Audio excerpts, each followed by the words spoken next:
ଦୁଇ ଚକିଆ ଯାନ ହଉ କି ଚାରି ଚକିଆ ଯାନ କାହିଁକି ନା ପଲ୍ୟୁସନ ସାର୍ଟିଫିକେଟ ନଥିଲେ ନିଶ୍ଚିତ ଭାବରେ ପେଟ୍ରୋଲ ପମ୍ପରେ ପେଟ୍ରୋଲ ମିଳିବ ନାହିଁ ଯାହାକି ସେ ସରକାର ଏଟା ବିଧିବଦ୍ଧ ଭାବରେ ଘୋଷଣା କରିଛନ୍ତି। ଆମେ ଅଛୁ ଉଦଳା ବ୍ଲକ ରାଢୋ ଗ୍ରାମରେ ଯାହାକି ଏଠାରେ ଯୋଉ ଏଇଟା ଗୋଟେ ଗ୍ରାମାଞ୍ଚଳ ତେଣୁ ଲୋକମାନେ ରହିଛନ୍ତି କେତେ ଅସୁବିଧାର ସେମାନେ ସମ୍ମୁଖୀନ ହେଉଛନ୍ତି। ସରକାର ଯୋଉ ନିୟମ କରିଛନ୍ତି ଯେ ପଲ୍ୟୁସନ ସାର୍ଟିଫିକେଟ ବାଧ୍ୟତାମୂଳକ ସିଧାସଳଖ ପ୍ରତିକ୍ରିୟା ଟିକେ ନବା। ଆଜ୍ଞା କଣ କହିବେ ସରକାର ଯୋଉ ଘୋଷଣା କରିଛନ୍ତି ଯୋଉ ବିଧିବଦ୍ଧ ଭାବରେ ପଲ୍ୟୁସନ ସାର୍ଟିଫିକେଟ ନେଇ ପଲ୍ୟୁସନ ସାର୍ଟିଫିକେଟ କରିବାର ଅସୁବିଧା ନାହିଁ।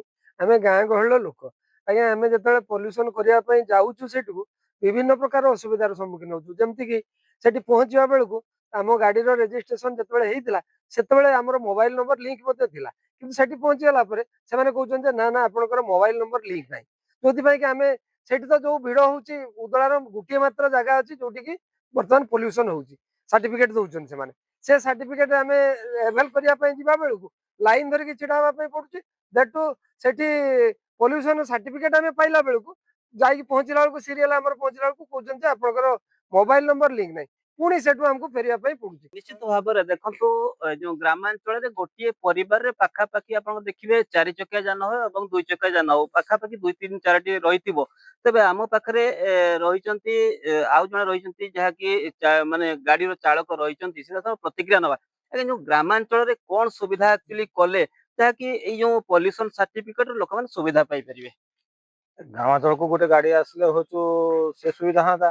ଏ ତ ସେଠିକି ଗଲା ବେଳକୁ ତ ଭିଡ ହଉଛି, ଆଉ 50-60 ଟଙ୍କା ନବା ଜାଗାରେ ସେ 80-90 ଟଙ୍କା ନଉଛନ୍ତି।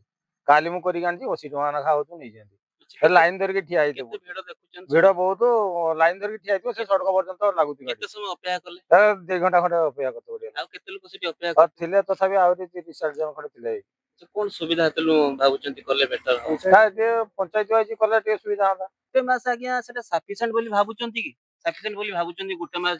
ସରକାର ଯୋଉ ନିୟମଟା ବାହାର କରିଦେଲେ ଯେ ପଲ୍ୟୁସନ ବାଧ୍ୟତାମୂଳକ କରିବା କଥା ନୁହେଁ। କାରଣ ଗୋଟେ ପେଟ୍ରୋଲ ପମ୍ପରେ ପେଟ୍ରୋଲ ନେବା ପାଇଁ ଏମିତି ପ୍ଲେନ ଗାଡି ଠିଆ ହଉଛି, ପେଟ୍ରୋଲ ଦେଇ ପାରୁନାହାନ୍ତି।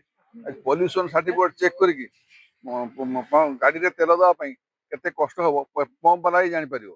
ତାହେଲେ ଗ୍ରାମାଞ୍ଚଳରେ ଆମେ ରହୁଛେ, କେତେବେଳେ ଯାଉଛେ ସେଠି ତେଲ ଘିନିକି ପଳେଇ ଆସୁଛେ ସାଙ୍ଗେ ସାଙ୍ଗେ। ଆଉ ପଲ୍ୟୁସନ ପାଇଁ ହେଲେ ଆମକୁ ବହୁତ ଅସୁବିଧାର ସମ୍ମୁଖୀନ କରିବାକୁ ପଡିବ।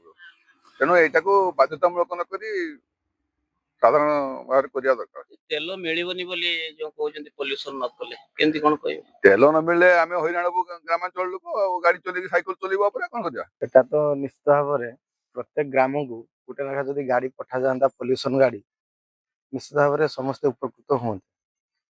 ଆଉ ଗୋଟେ ଜାଗାରେ କଲା ବେଳକୁ ନିଶ୍ଚିତ ଭାବରେ ମାସକ ଭିତରେ ସାରିବା ସମ୍ଭବ ନୁହେଁ। ତେଣୁ ତା ପାଇଁ ଯେ ଅଧିକା ଗାଡି ନିଶ୍ଚିତ ଭାବରେ ସରକାରକୁ ହେଇକି ପଠାଯିବା ଦରକାର। ଉଦଳାରୁ ମାନସ ପାଣି, କଳିଙ୍ଗ ଟିଭି।